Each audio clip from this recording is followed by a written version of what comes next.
Hey everybody, it's Jake Tapper from CNN State of the Union and factcheck.org. This week we're going to take a look at comments made by President Trump about his now fired National Security Advisor, retired General Michael Flynn. First, let's start with some backstory. President Trump asked Flynn to resign Tuesday after reports surfaced, first in the Washington Post, that in December he had discussed Obama's new U.S. sanctions during a call with the Russian ambassador to the U.S. This was before President Trump became president. Flynn had denied talking about the sanctions, not only to reporters and to the public, but to members of the Trump White House, including Vice President Pence, who then went on TV and denied the accusation as well. It turned out that Flynn was not telling the truth. President Trump's first public comments on the ousting of Mike Flynn came in a joint press conference with Israeli Prime Minister Benjamin Netanyahu. Take a listen. General Flynn is a wonderful man. I think he's been treated very, very unfairly by the media, as I call it, the fake media in many cases. And I think it's really a sad thing that he was treated so badly. So is that true? Was General Flynn treated, quote, very unfairly by the, quote, fake media? Well, that's an opinion, but it's not one that is tethered to reality. The reports that came out about what Mike Flynn said in those phone calls with the Russian ambassador have all proven to be correct. In fact, the White House has confirmed them. In the press briefing on Tuesday, White House Press Secretary Sean Spicer basically said that the reports were true. Take a listen. The sanctions that Flynn was discussing were the sanctions for the election hacking. Right. And President Trump on Thursday acknowledged that he fired Flynn because he had misrepresented those phone calls to the vice president. And whether it was a lie or whether it was a bad memory, neither would work for him. I fired him because of what he said to Mike Pence. Very simple. So are the reports fake news according to Mike Flynn? Well, no, not according to the resignation letter he wrote. Quote, I inadvertently briefed the vice president-elect and others with incomplete information regarding my phone calls with the Russian ambassador. So the stories were accurate. They did a service for the American people. The White House has acknowledged they were accurate. Even Mike Flynn has essentially acknowledged they were accurate. So how is it unfair or fake media? The answer? It's not. A reminder to all you politicians out there, you are perfectly entitled to your own opinions, not to your own facts. I'm Jake Tapper for CNN State of the Union and factcheck.org. It highlights the basic issue of the relationship between the Secretary of State and this White House. No Secretary of State can be successful if the world does not think he speaks and speaks authoritatively for the president. And let me just say, every day that goes by with this sort of thing happening, Aaron, it begins to create doubts. And doubts are poisonous for the ability of a Secretary of State to be effective. And, you know, Tillerson hasn't taken any questions on this trip. As you know, Richard, he doesn't have the deputy, as you pointed out. He hasn't had a press conference since he took over. How much time does he have? I mean, he is someone that does lend gravitas and credibility, world relationships to the Trump administration. But as you point out, the runway is short. Well, the president has to empower a Secretary of State. The president has to go out there and show that the Secretary of State speaks for him, that the two of them, there's no daylight between them. It would also help if there was a national security advisor in place, and this, because we don't really have an administration to speak of when you start talking about national security. So these are early days. It's only it's less than a month since the administration began, but they can't count on the world remaining a calm place or relatively calm place. Sooner or later, a real crisis, rather than one generated by the administration itself, is going to come into their inboxes, and they had better be up and running and ready for it. I've been pretty candid with him and with all of you that I'm not a great fan of daily tweets. What I am a fan of is what he's been actually doing.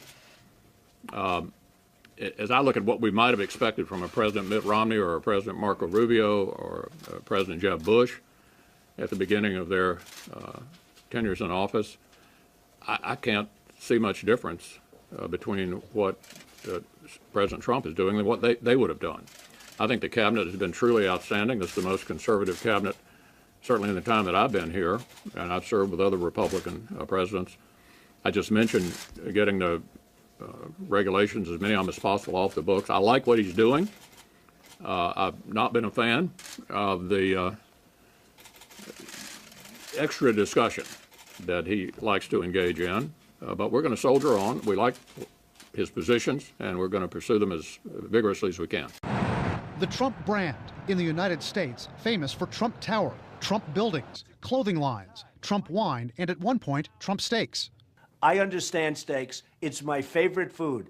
and these are the best. But in China, Donald Trump doesn't have exclusive rights to his name. There's nobody that knows how to build like me.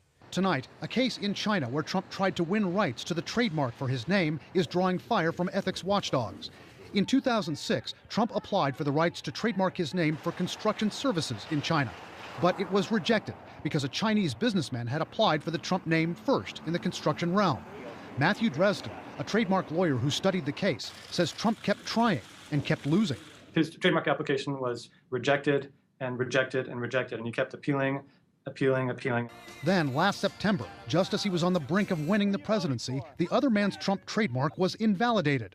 By November, Trump's application was pushed through by a Chinese trademark review board. This week, Trump's trademark for construction services was published for registration. Why, after 10 years, did Chinese authorities suddenly reverse course? The Chinese Trademark Board does not make its decisions publicly available, so we don't know on what basis they made their decision. I think these decisions were not made in a vacuum. A spokesperson at the Chinese embassy in Washington tells CNN the case was handled in compliance with China's trademark law.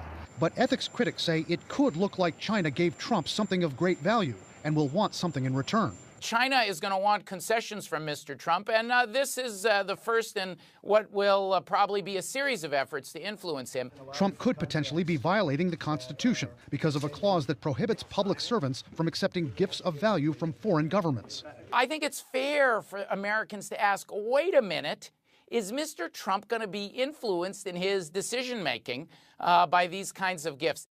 Trump's defenders say he is now even more famous, so he has a better claim to trademarking his brand. In China, the Trump name is already being used to sell luxury toilets, but they're not produced by the Trump Organization, and they make no money from them. The Trump brand is key to the value of the Trump Organization's assets. But the latest trademark case is just one of many that have raised questions about whether Trump's continued ownership of the vast Trump empire exposes him to ethics breaches. Do you want to protect your brand, or do you want to make the presidency be something that is above that whole process? It's hard to do both. You have to feel like you know what you're doing in order for people to believe you know what you're doing. It's really what it is. It's like a kind of con game.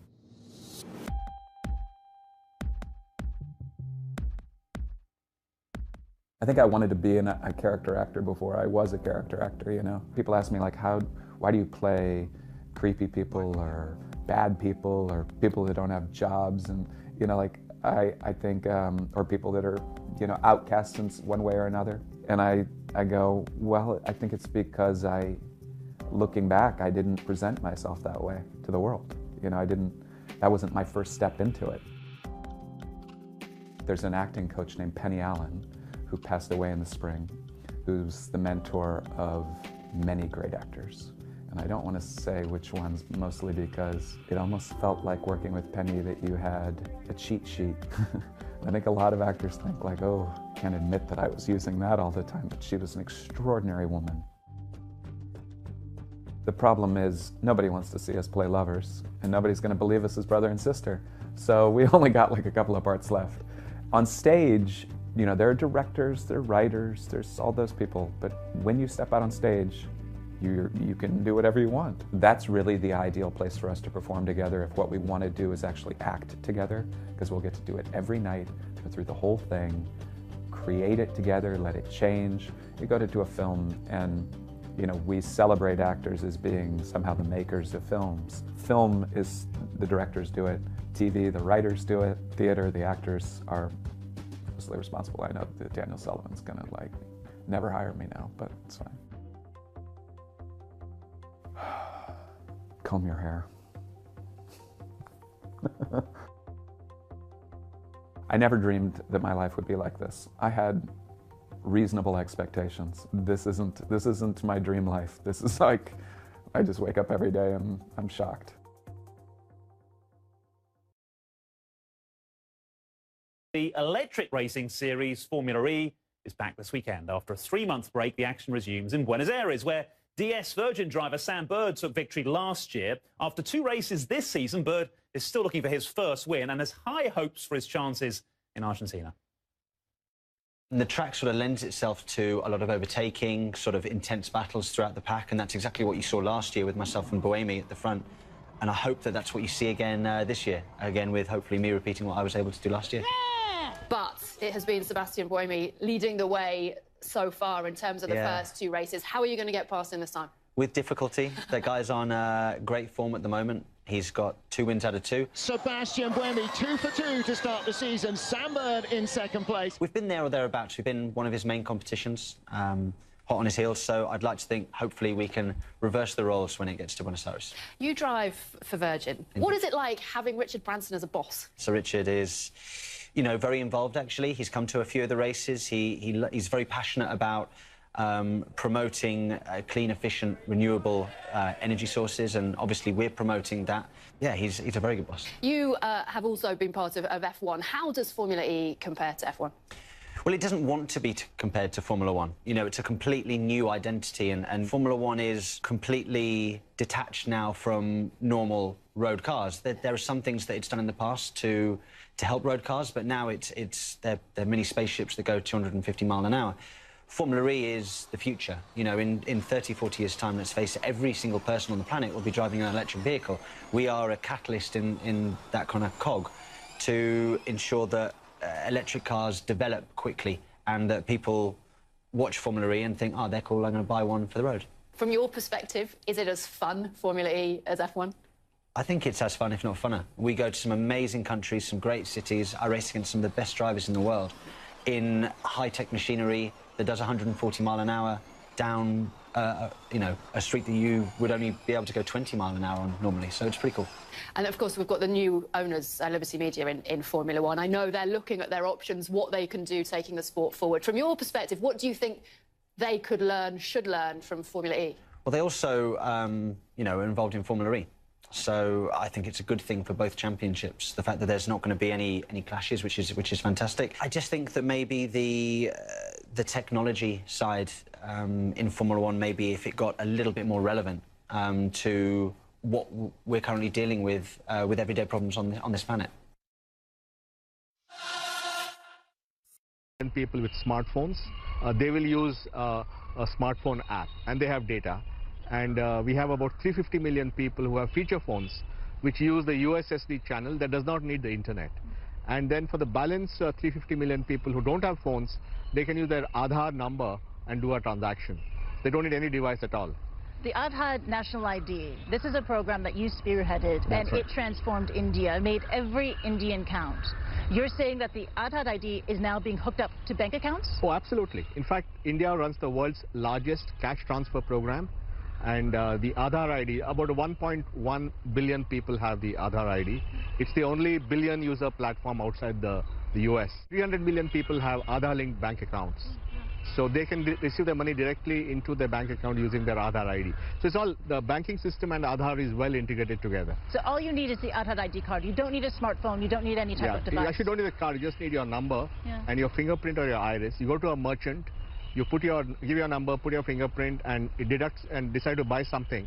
It deducts your bank account and credits the merchant, and you take your supplies of soap and shampoo and go home. How many people are using biometric payments today in India? Would be in the millions.